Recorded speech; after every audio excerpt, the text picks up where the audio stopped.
예, 안녕하세요. 학생 여러분 반갑습니다. 앞으로 1시간 동안 복지정책의 현주소와 정책 방향이라는 것을 강의할 한국노인인력개발원에서 근무하고 있는 김미곤입니다. 이 자료는 자료의 목적을 먼저 말씀드리면은 조금 세상의 흐름을 조금 더 아주 거시적인 것은 아니지만은 좀 거시적으로 우리가 살펴보면서 우리의 좌표들을 다시 한번 생각해 보자. 그런 어떤 관점이고, 그런 관점으로 만들어진 이 자료는 사실은 이제 보건복지부 장관 후보자들이 국회 인사청문회를 대비하기 위해서 저한테 좀 특강을 요청했던 자료입니다. 그래서 그 자료 수정 하나도 하지 않고 그대로 들고 와서 말씀을 드리도록 그렇게 하도록 하겠습니다. 예, 1시간 동안 재미있는 강의가 되기를 기대하겠습니다. 예, 첫 번째 말씀드리고자 하는 것은 복지가 무엇이고 복지국가는 어떻게 탄생했는가 이런 부분에 대해서 말씀을 드리고자 합니다. 복지국가는 어떻게 태어났는가? 저는 이제 크게 외적 요인하고 내적 요인이 있다고 이야기를 합니다. 이제 외적 요인이라는 것은 자본주의와 공산주의 간의 어떤 대립에서 체제 경쟁이죠. 이제 이 부분은 결론적으로는 자본주의가 복지제도를 도입함으로써 승리를 했다. 이렇게 볼 수가 있고요. 사실 여기에 가장 핵심적인 인물이 이제 비스마르크라는 사람인데, 비스마르크는 독일의 재상이었죠. 이때 비스마르크가 복지제도를 이제 사회보험제도를 특히 도입하게 된 배경이 뭐냐면은 그 당시 이제 공산주의 혁명이 불같이 일어나니까 우리가 복지제도를 도입하지 않으면은 우리 체제가 다 공산화될 수가 있다.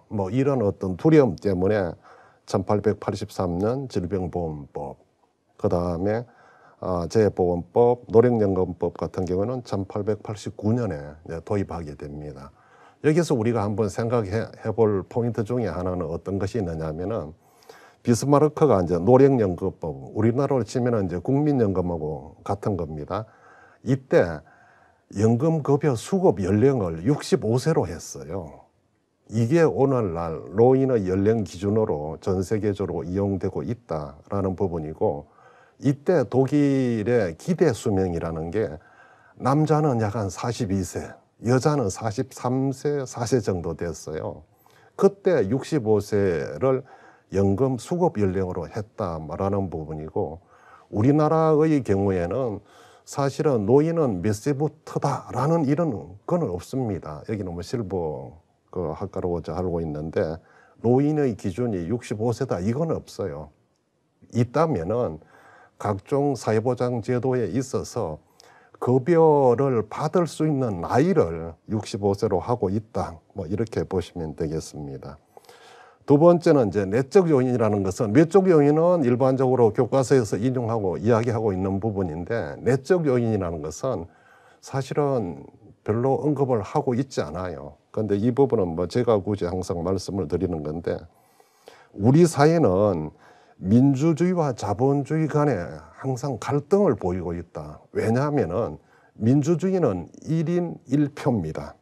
그런데 자본주의는 주식 1주가 1표예요. 그러니까 항상 이 부분에 대해서 갈등 문제가 있다. 갈등이 반드시 생기겠죠. 여러분들 갈등이란 용어를 여러분들 아시겠지만은 사실은 재미있어요. 나무를 두고 칡나무와 등나무가 올라가는 방향이 다르다는 거예요. 등나무는 오른쪽으로 나무를 감고 올라가고 칡나무는 왼쪽으로 감고 올라간대요. 그래서 갈등이라는 이 한문은 거기서 출발했다라는 것도 우리 한번 생각해 보시고, 갈등이 있으면은 이게 사회 문제입니다. 이 사회 문제를 해결하는 어떤 기제로서 복지제도가 등장하게 되었다. 이렇게 이해하시면 좋겠다라는 말씀을 드리고요. 그 다음에 이제 제가 갖는 고민 중 하나, 과연 복지국가는 지속 가능할까?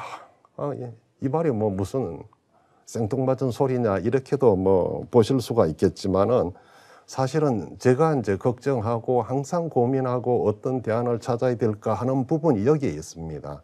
그 밑에 우리 그림을 한번 보시면은, 그러니까 욕구와 자원 간의 어떤 동태적 변화라고 그래서 과거에는 그러니까 욕구의 크기도 적었고 자원의 양도 적었습니다. 그러나 현재는 자원의 양도 커지고 미래는 더 커질 것입니다. 그렇지만은 욕구의 크기 증가는 오히려 자원이 산술급수적으로 증가한다면은 욕구는 기하급수적으로 증가하는 것과 마찬가지다, 이런 생각을 할 수가 있어요. 여기에서 결핍의 부분이라는 게 욕구와 자원 간의 어떤 차이, 이 결핍이라는 게 사회 문제를 이야기하는 것인데, 이 가설이 맞다면은 그러니까 과거보다는 현재보다는 미래가 훨씬 더, 그러니까 이 결핍이 커지고, 결핍이 커지기 때문에 갈등 문제도 더 심화될 수가 있고 사회 문제도 심화될 수가 있다, 이제 이런 어떤 생각을 저는 갖고 있습니다. 여기에서 우리나라 이제 전 세계적으로 복지를 제일 잘한다는 이제 국가 그룹을 하면은 북구의 나라들이죠. 이 북구의 나라들조차도 그러니까 이 결핍의 문제를 완벽하게 해결을 못하고 있습니다, 복지제도로서. 그런데 미래는 이 결핍이 더 커진다면은 정말로 어려운 부분이죠. 그래서 이런 부분에 대해서 우리는 어떤 식으로 사회를 바꿔나가서 문제를 해결할 수 있을까, 이런 어떤 고민들도 같이 한번 해보도록 그렇게 하겠습니다. 먼저 이제 두 번째는 우리나라 복지제도가 이제 과거, 현재 뭐 어떠한 궤적을 보이면서 바뀌어 왔는가라는 부분에 대해서 간략하게 말씀을 드리도록 하겠습니다. 해방 이후 1960년대까지는 사실은 전쟁이 있었고, 그 다음에 대량의 어떤 빈곤이 있었고, 여기가 외원이라는 것은 외국의 원조로서 이제 재정이 대부분 이루어지는 뭐 그런 타임이었습니다. 그러니까 미공법 480이라는 뭐 거기에 따른 그 미국의 원조가 대부분이었습니다. 이제 그러다 보니까 보편적인 복지를 할 수가 없었어요. 그러니까 자녀적인 복지를 하게 되고, 국가 재원이 없다 보니까 복지의 전달 체계를 이제 민간에게 많이 이제 의존하게 되는, 그래서 오늘날 우리나라는 민간 전달 체계가 훨씬 더 민간 전달 체계를 의존할 수밖에 없는 그런 그 식으로 정리되었다, 이렇게 이해하시면 되겠습니다. 예, 두 번째는 그러니까 어느 나라든지 그러니까 정권의 정당성의 위기가 올 때는 뭔가를 제공합니다. 예, 그런 측면에서 우리나라도 이제 5.16 군사 쿠데타가 일어났죠. 그러니까 정권의 정당성이 없지 않습니까? 그렇기 때문에 그러니까 뭘 하게 되냐면은 첫 번째는 그러니까 뭔가 그 저소득층에게 뭔가 우리는 그 뭘 제공한다. 사실 5.16 군사 이제 그쪽에서는 혁명이라고 표현하지만은 이제 법적으로는 군사 쿠데타입니다. 이 쿠데타의 그 선언문을 보면은 도탄에 빠진 뭐 민생고를 구하고 뭐 이런 표현들이 있습니다. 이런 걸 바탕으로 했기 때문에 정권의 정당성을 높이기 위해서 그러니까 공공부조 제도라는 것을 이제 도입을 하게 됩니다. 예, 그런 부분이고, 그 다음에 또 하나는 말 많은 그룹, 그러니까 말의 힘이 있는 그룹, 엘리트 그룹이죠. 엘리트 그룹에 대해서는 먼저 연금보험 제도를 도입하게 됩니다. 그러니까 그 밑에 우리 보시면은 공무원 연금이 60년대에 도입되고, 군인연금은 63년, 사학연금은 75년, 국민연금은 88년, 이런 순서만 보더라도 그러니까 엘리트 그룹에 대해서 먼저 연금보험 제도를 이제 적용을 합니다. 여기서 이제 국민연금의 경우에는 적립 방식이라는 걸 채택하는데, 여러분들 이제 연금 제도를 설계할 때는 크게 두 가지 방식이 있습니다. 하나는 내가 보험료로 냈던 것을 적립해 놨다가 내가 이제 연금으로 받는 방식이고, 또 하나의 방식은 부가 방식입니다. 이 부가 방식이라는 것은 현재의 근로자들이 보험료를 내고 현재의 어르신들이 그러니까 연금을 받는 이런 체계인데, 우리나라는 적립 방식을 채택했습니다. 이 적립 방식의 채택에서 있는 문제점은 뭐냐면은 오늘날의 어르신들은 어떤 어르신들이냐 하면은 일제시대, 그 다음에 6.25 개발시대 때 피와 땀으로 오늘날의 한국을 만든 분들이거든요. 그런데 문제는 그때 연금제도가 없었어요. 그러니까 피와 땀이란 이것은 오늘날의 어떤 사회보험제도에서로 해석을 하면은 어떤 의미냐 하면은 사회보험료랑 마찬가지인 거예요. 이제 그런 사회보험료를 냈는데 우리가 연금보험제도로 국민연금제도를 이제 설계함에 있어서 그 어르신들이 보험료를 다 우리가 이제 떼먹은 거랑 마찬가지죠.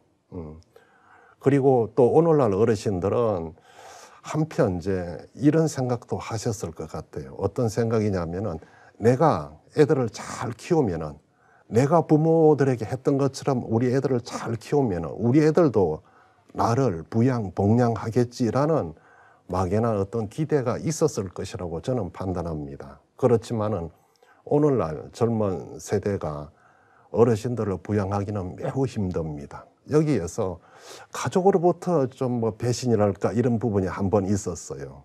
그리고 또 하나, 그러니까 적립 방식이라는 이 방식은 아까 말씀드린 것처럼 어르신들이 냈던 사회보험료를 다 떼먹은 거나 마찬가지이기 때문에 국가로부터 배신이 있었다. 이 결과가 오늘날 그러니까 빈곤율을 보면은 OECD 평균의 정확하게 말씀드리면 2.8배나 높습니다. 자살률은 당연히 1이고요. 물론 빈곤율도 당연히 1이죠. 평균은 2.8배니까 이런 어떤 현실을 초래하게 되었다라고 우리가 해석을 할 수가 있습니다. 그리고 발전주의 접근, 그 다음에 암묵적 거래, 하향식 복지제도의 발달, 뭐 이 부분에 대해서는 여러분들이 참고를 하시고, 탑다운 방식이라는 것은 사실은 규모가 큰 사업장부터 먼저 적용을 한다. 그리고 뭐 실제로 이제 건강보험을 보면은 76년에 500명 이상 사업장, 그 다음에 80년도에는 300명 이상 사업장, 81년에는 100명 이상 사업장, 83년에 16명, 89년은 전 국민, 이런 식으로 탑다운 위에서부터 이제 내려오는 방식으로 이제 접근을 하고 있는데, 이렇게 하게 된 것은 큰 기업들은 재정적인 여력이 있고 또 한편 큰 기업들은 노동 인력이 필요했었습니다. 뭐 이런 부분들이 국가 기업 간의 암묵적인 어떤 거래라고 이해할 수가 있는 것입니다. 그 다음에는 이제 1998년부터 2000년까지 우리나라 흐름들을 보면은, 그러니까 썰물에 배 띄우는 형식이다. 저는 뭐 그렇게 표현을 하고 있는데, 왜냐하면은 서구 이제 유럽의 국가들이 복지 국가를 발전시킬 때는 이게 제2차 세계대전이 끝나고 나서, 그러니까 경제학자들은 제2차 세계대전 이후 뭐 70년대 초반 정도까지를 그러니까 골든 에이지, 황금의 시기라고 이제 시대라고 이렇게 표현합니다. 뭐 이때는 경제도 좋았고 분배 상태도 좋았고 여러 가지가 다 좋은 상태였어요. 이때 이제 복지제도를 발전시켰는데, 우리나라의 경우에는 그러니까 1998년, 97년 우리가 IMF하고 참 굴욕적인 어떤 협약을 맺지를 않았습니까? 그러니까 IMF 경제 위기라는 최악의 조건에서 신자유주의라는 이 조건 속에서 복지제도를 발전시켜야 되었기 때문에, 또는 도입해야 되었기 때문에 낮은 복지 수준을 할 수밖에 없었다. 뭐 이렇게 이해를 하시면 되겠습니다. 그 다음에 2010년부터 이제 오늘날까지는 복지가 하나의 어떤 정치적 게임을 하고 있습니다. 그러니까 보편주의와 선별주의 논쟁이 이제 가장 대표적인데, 2010년도에 이제 서울시에서 이제 무상급여에 대해서 진보 진영과 보수 진영의 어떤 대립이 있었습니다. 그때 진보 진영이 이제 승리를 했고, 그러니까 이제 보편주의가 이제 승리를 한 것이죠. 그리고 그 이후에 이제 보수 계열은 기회균 등을 내세워 가지고 보육수당을 다 이제 뿌리게 됩니다. 그러니까 이거는 하나의 어떤 정치적 게임을 하고 있다라고 볼 수가 있고, 그리고 보편주의하고 선별주의 그 이면에 어떤 게 들어가는 것도 우리 한번 생각해 보실 필요가 있는데, 사실은 그러니까 보편주의는 민주주의 체계에서는 일반적으로 보편주의 1인 1표니까, 그러니까 아무래도 이제 그 보편주의를 많이 지향하게 되고, 자본주의가 더 우월한 사회, 우리 사회가 민주주의 플러스 자본주의가 결합된 사회잖아요. 자본주의가 더 우월한 사회가 되면은 선별주의를 채택하는 그런 어떤 흐름들로 보이고 있다, 뭐 이렇게도 해석할 수 있습니다. 물론 다양한 복지제도는 공공부조의 경우에는 선별을 기본으로 하고, 그러니까 제도가 갖는 고유 특성이 있지만은 수당에 있어서 선별이냐 보편이냐 이 부분은 자본주의가 더 힘을 발휘하느냐, 한 사회에서 민주주의가 더 힘을 발휘하느냐에 따라서 갈라질 수도 있다, 이렇게 보시면 되겠습니다. 자, 그러면 우리나라 이제 복지 수준의 어떤 현황은 어떤 정도의 수준일까라고 보면은, 경제 규모 2019년 기준에서는 12, 뭐 최근의 기준으로 하면은 약 한 11이 12 정도 되겠죠. 그다음에 1인당 GDP는 약 한 30인데 행복 수준, 삶의 만족도는 거기에 훨씬 미치지 못하고 있다라는 것이 우리나라 현실입니다.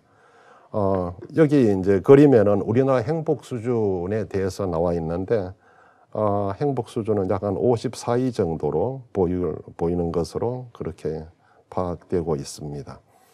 그 다음에 노인 빈곤에 대해서 좀 전에 이제 말씀도 드렸지만은, 빈곤의 현황과 전망을 동시에 한번 살펴봐 보면은, 지금 노인 빈곤율은 38.9% 정도 되고 있는데, 여기서 여러분들 이제 공부하시는 분들이니까 국제 간의 비교에 있어서는, 그러니까 우리나라는 이제 빈곤율을 계산할 때 65세 이상을 기준으로 하고 있지만은, OECD 국제 비교에 있어서는 빈곤율 연령을 66세 이상으로 하고 있다라는 부분도 참고로 하시고, 소득은 어떤 소득을 기준으로 하는가라는 부분에 있어서는 가처분 소득을 기준으로 한다라는 것이고, 가처분 소득을 쭉 나열하는 거죠. 나열해가지고 중위라는 것은 가운데 있는 사람의 소득이에요. 순서대로 나열했을 때 그 중위 소득의 50%를 상대 빈곤선으로 보고 빈곤율을 계산을 합니다. 이렇게 하면은 여러분들 가구 규모가 1인 가구도 있고 뭐 4인 가구도 있고 가구 규모가 다르지 않느냐, 가구 소득에서. 그걸 그러니까 균등화 시키기 위해서 가구 균등화 지수라는 걸 써요. 이제 가구 균등화 지수는 어떻게 이제 하고 있느냐 하면은 1인, 그러니까 자기 가구 소득을 분자에 놓고 분모에는 가구 규모를 놓는 거예요. 이런 식이 되는 거죠. 이게 이제 소득이 여기에 들어가고 이런 식, 이게 가구 규모가 되겠습니다. 이 가구 규모로 이런 식으로 가구 균등화 계산을 이런 식으로 이제 1인 균등화 소득을 계산해서 그걸 우리나라 5천만 명이면 5천만 명으로 쭉 이제 나열을 하는 거예요. 그렇게 해서 2,500만이 되는 사람의 소득의 50%를 기준으로 한다. 자, 이렇게 보시면 되고, 그 다음에 이제 지금 이제 노인 빈곤을 해소를 해야 된다는 것은 복지국가라면 기본적으로 해야겠죠. 예.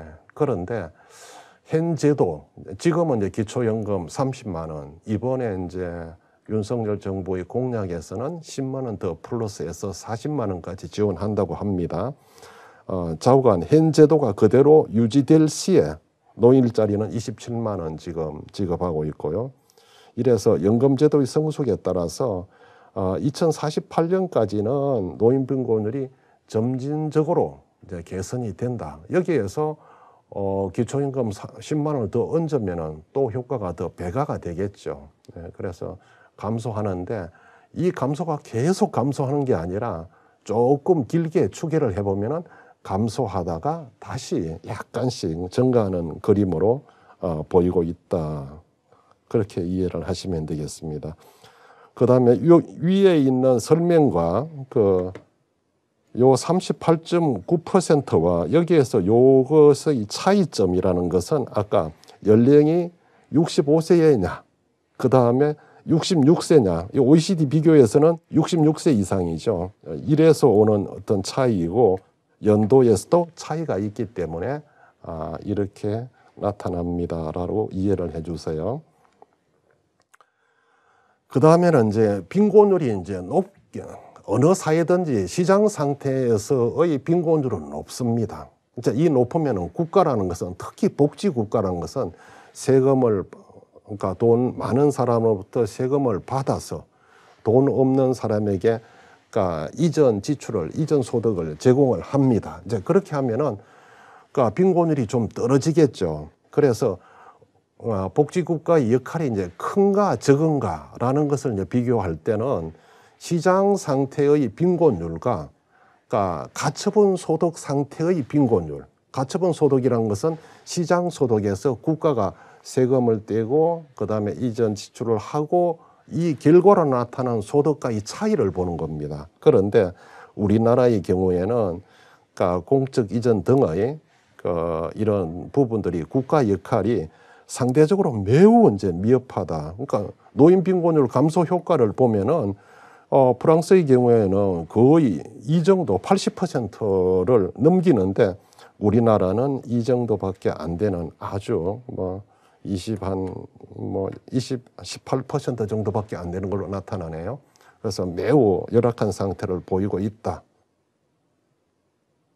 그 다음에 이제 미래 이제 복지 관련해서 환경 변화가 어떤 환경 변화가 있을 것인가 라는 부분인데 첫 번째는 인구 및 가족 구조가 변합니다. 우리가 미래를 전망할 때 가장 중요한 변수는 인구 변수입니다.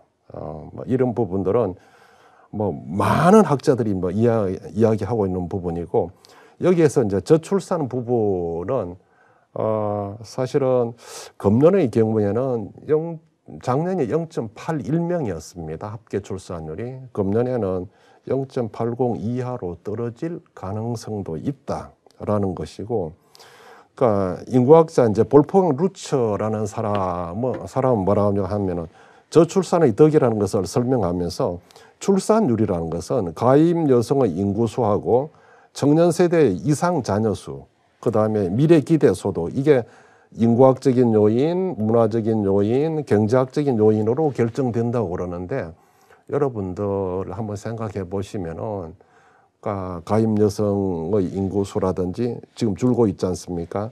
청년 세대가 생각하는 이상 자녀수 줄어들고 있죠. 미래 기대 소득 불안전하죠. 이렇다면은 적어도 단기간에는 출산율이 더 올라가는 것은 매우 어렵다. 그러니까 한 나라 인구가 유지되는 수준은 2.1명입니다. 합계 출산율이. 그런데 지금은 우리나라는 작년이 8일.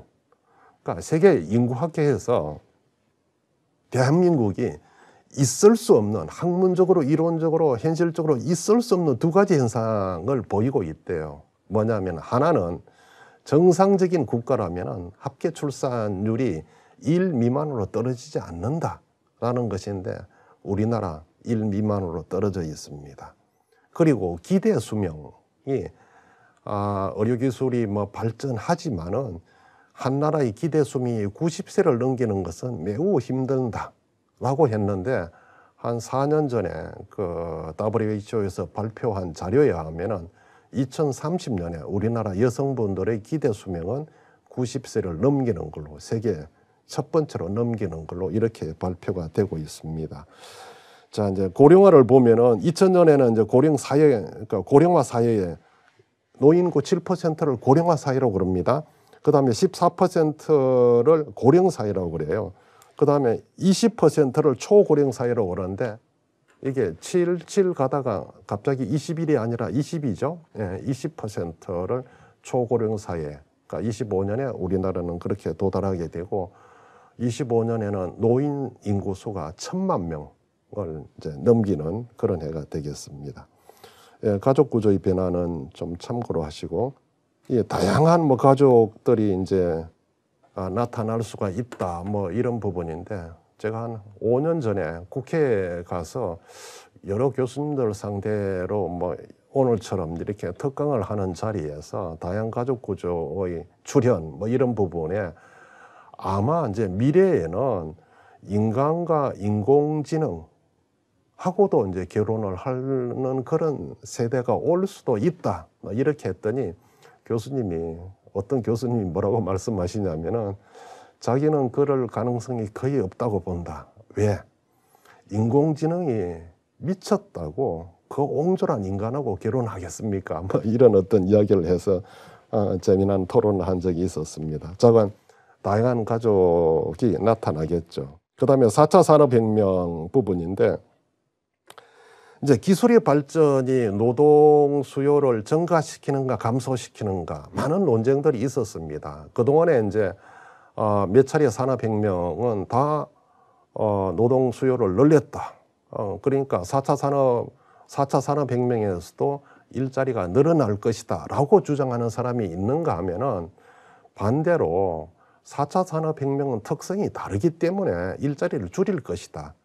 늘어나는 일자리도 양질의 일자리가 아닐 것이다 라고 주장하는 것이 지금의 흐름에서 보면은 오히려 더 일반적이다. 그러니까 줄 수도 있고 늘 수도 있지만은 줄어들 개연성이 훨씬 높다. 기술의 발전에 따라서는 그렇게 이해를 하시면 되고요.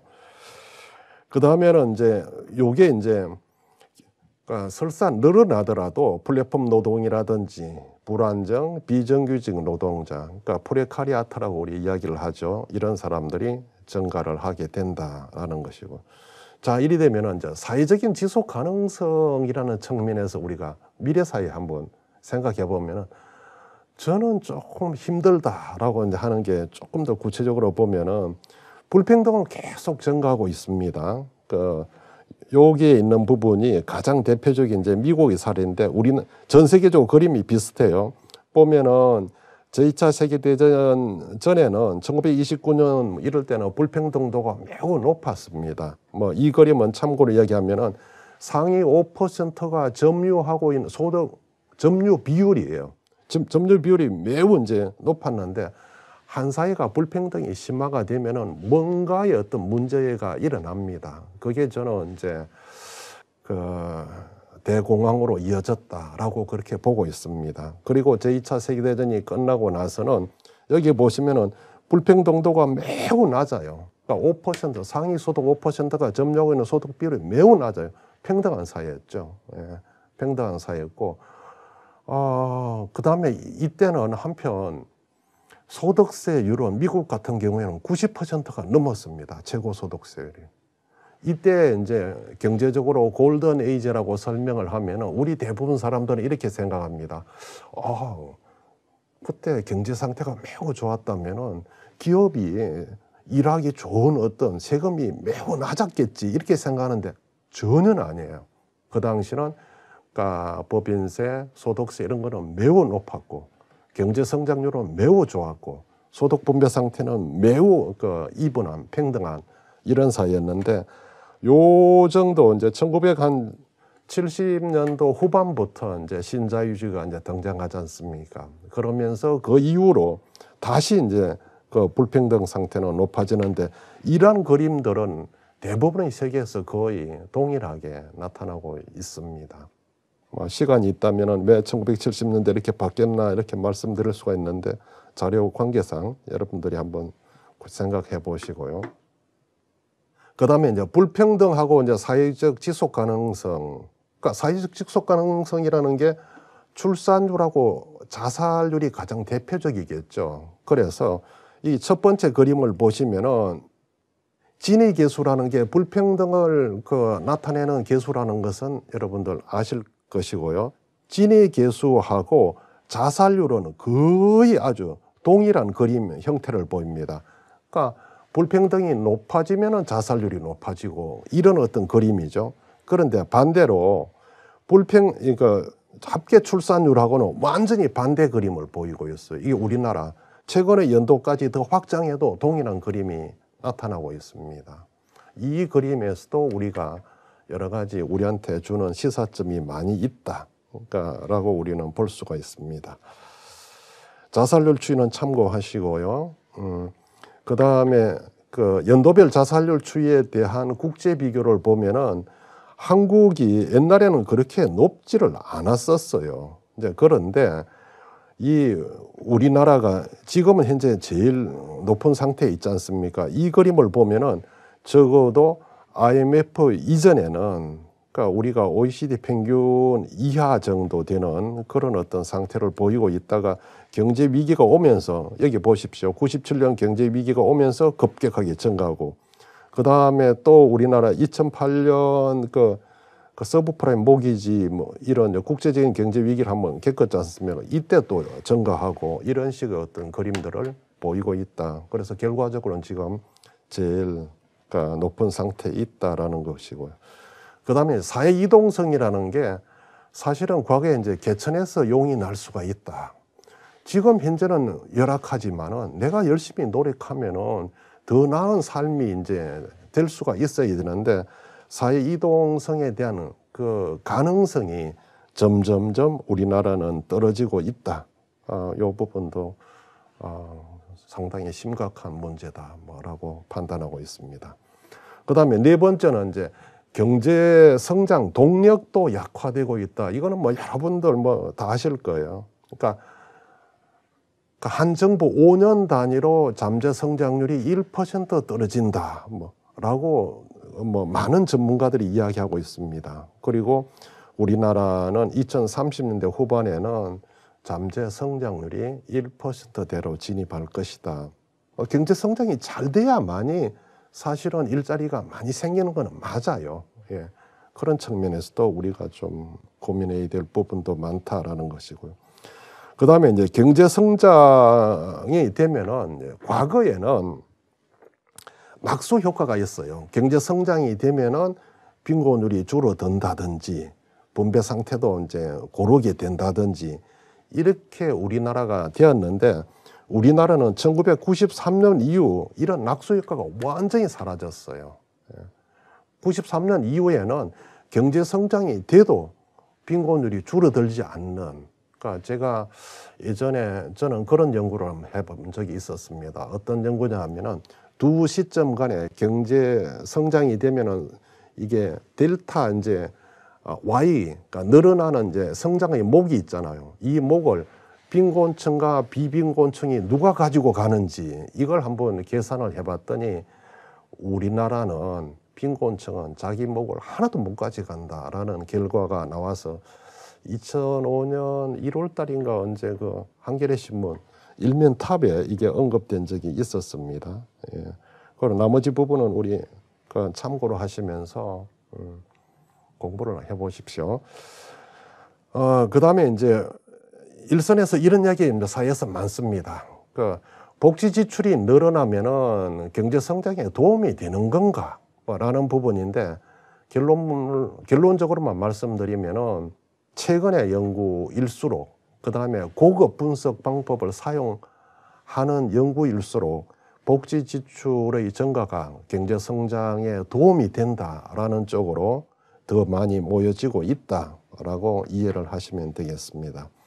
한편 이제 노동시장 구조도 참 사실 우리나라 노동시장은 저는 이중 구조라고 보고 있어요. 우리나라 노동시장의 완전 핵심은 이중, 대기업, 중소기업, 정규직, 비정규직, 여성, 남성, 원청, 하청, 뭐 이런 어떤 이중 구조 문제가 이제 해결돼야 되고, 최근에 와서는 이제 비정규직, 뭐 최근도 아니고 과거도 마찬가지입니다. 비정규직의 어떤 빈곤화 가능성은 당연히 높겠죠. 왜냐하면 사회보험의 가입률조차도 훨씬 낮고, 그러니까 이거는 뭐냐면 현재도 비정규직으로서 차별을 받고 있는데 미래에도 또 뭐 다시 이제 노인이 되고 나서도 연금이 없다는 것은 이중차별의 그런 문제까지도 우리가 한번 생각해 볼 수가 있다라는 것이고요. 그 다음에 일자리 이제 수요 공급의 부분인데 참 불행하게도 우리나라 언제 정도 되면 일자리 수요 공급이 균형을 이룰까? 뭐 이 부분이 연구 제대로 된 게 없어요.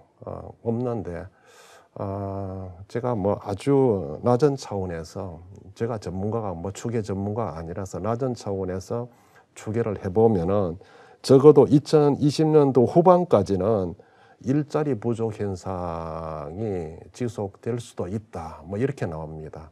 그럼 2030년대에는 인력 부족 현상으로 바뀌는 거죠. 왜냐하면 적게 태어났기 때문에. 이렇다는 것은 2020년 후반까지는 소위 그 88만 원 세대로 대표되는 청년 실업의 문제가 완벽하게 해결되기는 어렵다. 이렇게 보시면 되고요. 그 다음에 코로나 이후는 어떻게 이제 바뀌고 있는가. 이거는 제가 뭐 이렇게 한번 정리를 해봤는데, 여기는 다른 거 참고하시고 한 가지만 이제 설명을 드릴게요. 예. 그러니까 투키디데스의 함정이라는 부분인데, 이게 세계 질서 재편이 지금 이제 중국과 미국 상당히 이제 뭐 어르렁거리잖아요. 이 투키디데스의 함정이라는 게 뭐냐면은 과거 500년 동안 살펴봤더니 G1과 G2가 16번 바뀌었는데 그중에 전쟁으로서 12번이 바뀌었다는 거예요.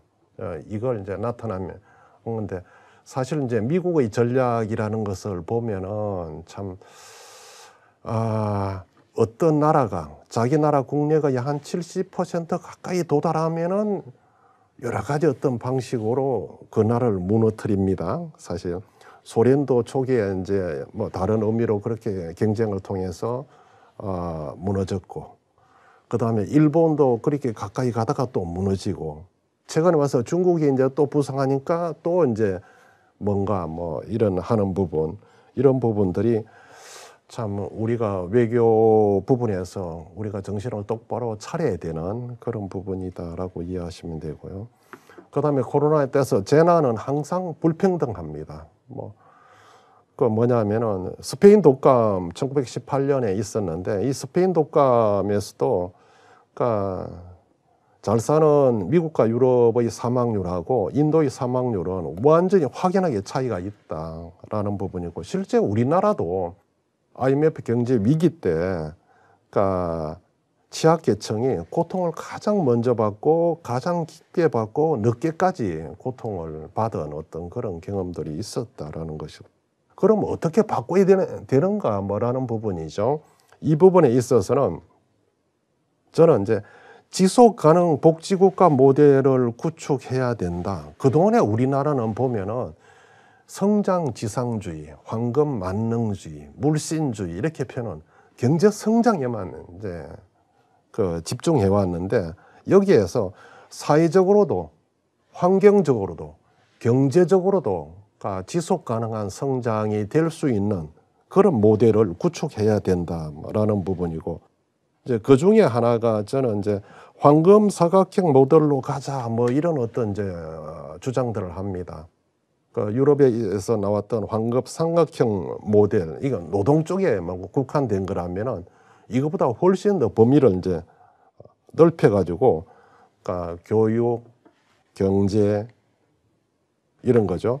그러니까 이게 이제 경제죠. 그 다음에 노동, 그 다음에 복지, 교육 이런 부분들이 선순환할 수 있는 그런 체계들로 우리가 이제 가야 된다. 이런 모델을 저는 황금사각형 모델이다. 이렇게 제가 이거 한번 그려본 거예요. 그런 식으로 가면 좋겠다라는 겁니다.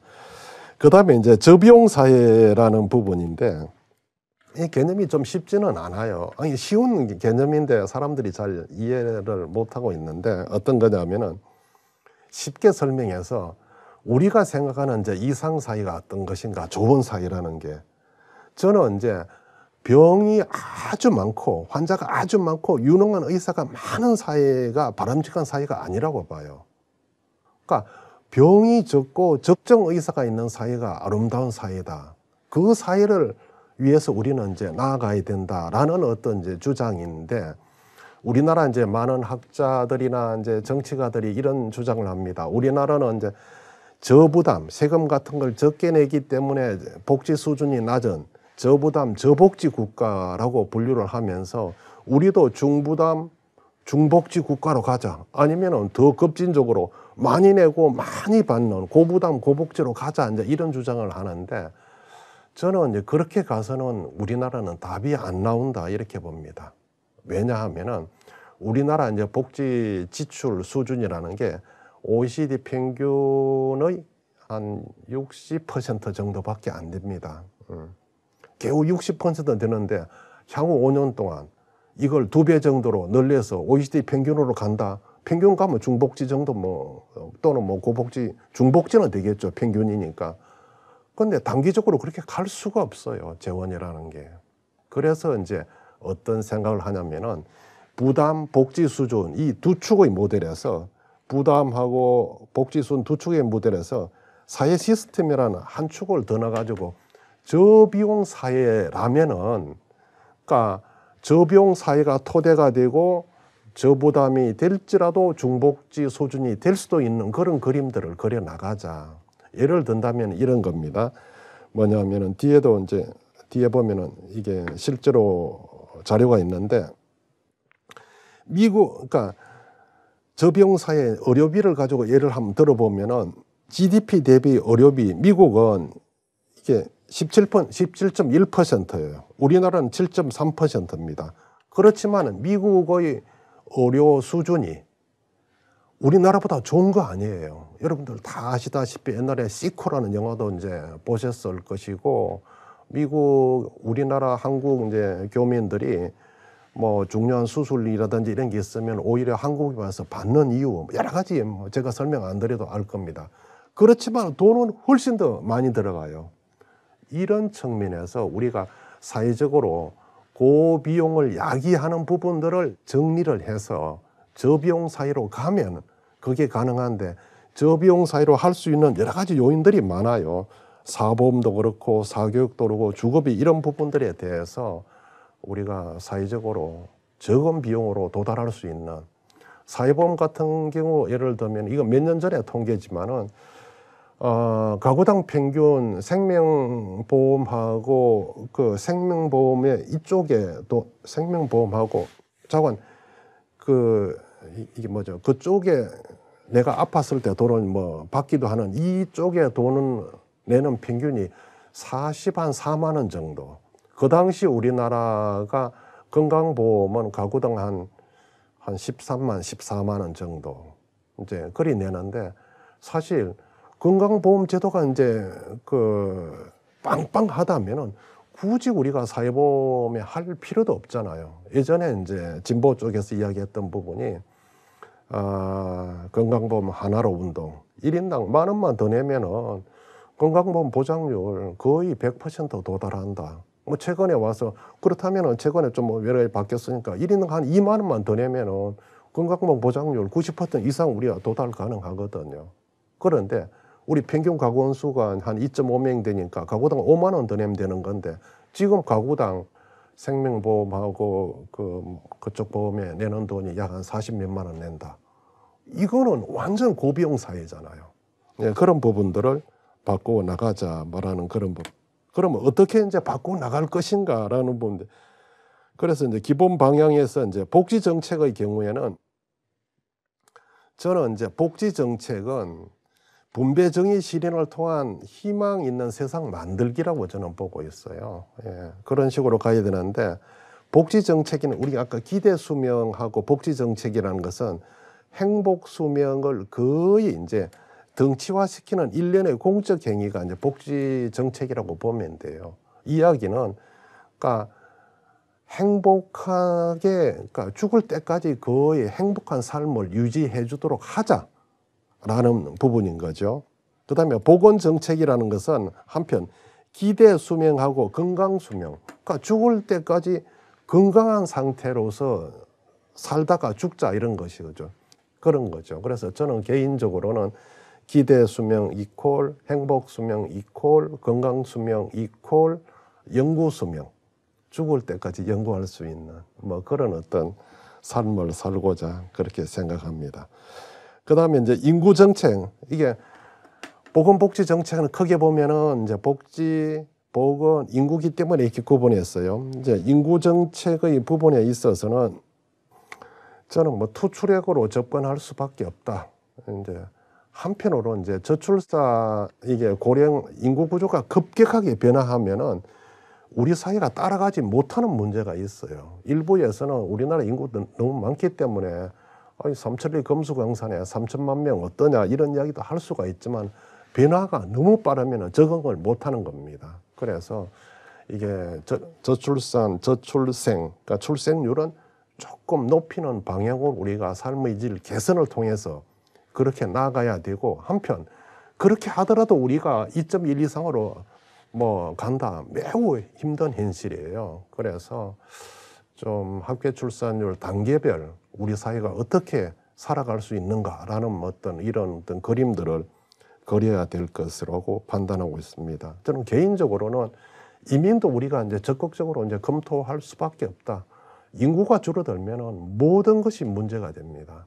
우리나라 2020년이 피크를 치고 2021년부터 이제 인구가 이제 줄고 있는 우리나라 현실입니다. 독일에 이제 마인츠시라는 이제 도시가 있었는데 이 도시가 재정 적자가 매우 심했었어요. 그런데 이제 독일이 이제 외국 이민을 많이 받아들이잖아요. 그동안에 우리 이민은 보면은 3D 업종 중심으로 노동장 중심의 이민이었다면은, 그러니까 한국에 와서 외국 사람들이 아메리칸 드림이라고 우리 이야기하듯이 코리안 드림을 실현할 수 있는 그런 토대를 우리가 마련해 주면은 좋은 외국인들이 올 수가 있거든요. 그 마인츠시가 터키 분이죠. 요새는 뭐 튀르키르 뭐 이름이 뭐 바뀐 걸 알고 있는데, 거기 이민자 부부가 거기에 정착하게 되고 그분들이 mRNA 이걸 이제 뭐 함으로 해서 마인츠시가 그것 때문에 재정이 넘쳐난다는 거 아닙니까 지금. 그와 마찬가지로 코리안 드림을 실현할 수 있는 우리 이민 정책 이런 부분도 한번 고민해야 되지 않는가라는 것을 생각하고 있습니다.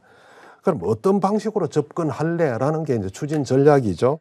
추진 전략은 여러분들 참고로 하십시오. 제가 일부러 뭐 PPT 그림 화려한 것보다는 내용 위주로 작성한 것은 여러분들이 이 자료를 보시면은 좀 도움이 더 되리라 그런 판단에서 정리한 부분이니까 요거는 여러분들이 참고를 하시고요. 그 다음에 이제 초고령 사회, 우리 이제 2025년 이제 초고령 사회가 된다고 그러지 않습니까? 소득보장 방향을 어떻게 가야 될 것인가 라는 부분에 대해서 좀 정리를 하면서 이야기를 마치도록 하겠습니다. 저는 그동안에 우리가 이제 복지의 어떤 이제 비전을, 그러니까 최전의 삶의 보장, 뭐 여기였는데, 이제는 인간의 존엄성을 보장하는, 우리가 선진국이잖아요. 이제는 선진국이기 때문에 비전도 업그레이드 돼야 된다 라는 어떤 판단을 하고 있고, 어떤 전략으로 우리가 가야 될 것인가, 기능별 통합을 해야 돼요. 지금 보면은 부처 간에도 동일한 일들을 부처에서 다 나누어서 하기도 하고, 그 다음에 이제 같은 부처 내에서도 예를 들어 노인에 대한 소득 보장을, 노인 일자리에는 또 담당과가 다릅니다. 기초연금 담당하는 과 다릅니다. 국민연금 담당하는 과 다 다릅니다. 그러니까 각자 가는 부분을 기능적인 어떤 통합하는 그런 방식으로 우리가 접근을 하는 것이 바람직하다라고 판단하고 있고요.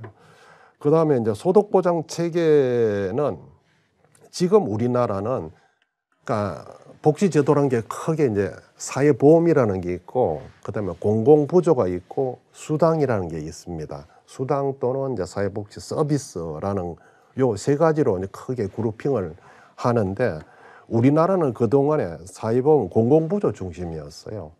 여기에서 수당, 돌봄 중심으로 우리는 바뀌어야 된다. 그러니까 누구나 다 늙는다. 늙으면은 어릴 때 우리가 돌봄을 받아야 되잖아요. 나이 들면은 또 우리가 돌봄을 받아야 돼요.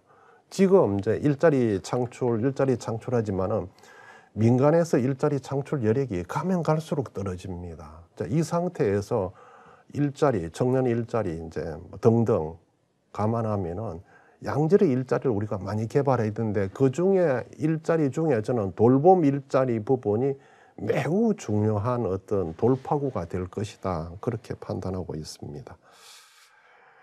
그 다음에 이제 소득보장의 이제 목표 부분인데, 이거는 그동안에 보면은 이제 따로따로 이제 접근하다 보니까 그런데, 적어도 이제 근로 능력이 있는 어르신들에 대해서는 어떤 수준의 미니멈 소득 보장을 해드려야 될 것인가. 근로 능력이 없는 경우에는 어떻게 할 것인가 이제 이렇게 나누어서 적어도 사적 이전 소득, 그다음에 평균 국민연금, 기초연금, 노인 일자리, 뭐 평균 시장 소득 이런 합이 50% 이상이 돼야 이제 빈곤이 되는 거잖아요. 그런데 문제는 국가가 그 사적 이전 소득하고 시장 소득은 국가 영역 밖이에요. 국가가 컨트롤할 수 있는 것은 국민연금, 기초연금, 노인 일자리 요걸 이제 재조합 등 조정해 가지고 중위소득의 50% 이상이 되는 그런 어떤 체계를 마련해 주는 것이 바람직하다. 그런데 국민연금은 단기에 이게 안 돼요. 현재의 어르신들에 대해서 지금 국민연금 제도 개선한다고 효과 없지 않습니까? 그렇기 때문에 현재 단기적으로는 기초연금과 노인 일자리 예산으로서 가는 것이 바람직하다라고 판단하고 있습니다. 이제 기초연금의 경우에는 지금 10만 원 이제 늘린다고 이제 윤석열 정부에서 이제 발표했기 때문에 그러면 노인 일자리 부분으로 이제 단기에서 우리 할 수 있는 건 노인 일자리밖에 없잖아요. 그래서 노인 일자리는 어떻게 바뀌어야 되는가? 저는 이제 개인적으로 제가 이제 한국노인인력개발원 이제 원장 아닙니까? 그러니까 그동안에 우리가 보면은 대부분의 일자리가 예산으로서 창출되는 일자리였어요. 그래서 이걸 이제 1세대 노인 일자리라고 저는 그렇게 규정하고 있습니다. 그 다음에 2세대 노인 일자리가 있어요. 예산 플러스 민간 재원이 결합돼 가지고 노인 일자리를 창출하는 방식. 그래서 1세대 노인 일자리에서 2세대 노인 일자리로, 그 다음에 3세대 노인 일자리로 이렇게 이행돼야 되는데 3세대 노인 일자리라는 것은 민간의 어떤 재원으로서만 이루어지는 일자리예요. 지금도 우리 한국노인력개발에서는 취업 알선 이런 걸 많이 어르신들을 시키고 있거든요. 취업 알선은 완전 민간에서 노인들 일자리를 창출하는 부분이에요. 그래서 패러다임이 1세대에서 2세대, 2세대에서 3세대 또는 1세대에서 요렇게 가는 것이 시프트가 되겠죠. 요렇게 이행되는 것은 무브먼트가 되겠고 이런 방식으로 바뀌어 나가야 될 것으로 그렇게 판단하고 있습니다. 자, 이제 마지막 이게 그림입니다. 이 그림이 제가 좀 전에 설명드린 것처럼 우리가 이제 4분면으로 나눠서 보면은 예산 일자리가 있고 비예산 한 축을 두고 그 다음에 민간이냐 공공이냐 이렇게 두면은 그동안에 대부분 이제 일자리 중심이 여기였는데 여기에서 이쪽으로 2에서 3으로 이게 이제 패러다임 무브먼트가 되겠죠. 1에서 3으로 가는 게 이제 시프트가 되는 부분. 이제 이런 식으로 우리가 이행을 해야 될 것으로 그렇게 판단하고 있습니다. 자, 여러분 제가 약 한 1시간 가까이 이야기를 드렸는데 제가 이 자료를 화려한 PPT보다는 그냥 내용 중심으로 한 거는 여러분들이 그걸 어차피 뭐 다운받아가 보시면은 화면에 있는 부분이니까 훨씬 더 그게 좋으리라 그런 판단을 하면서 여러분들 공부 열심히 하셔가지고 개인적으로도 발전하시고 국가에도 기여를 해 주시기를 부탁드립니다. 수고하셨습니다.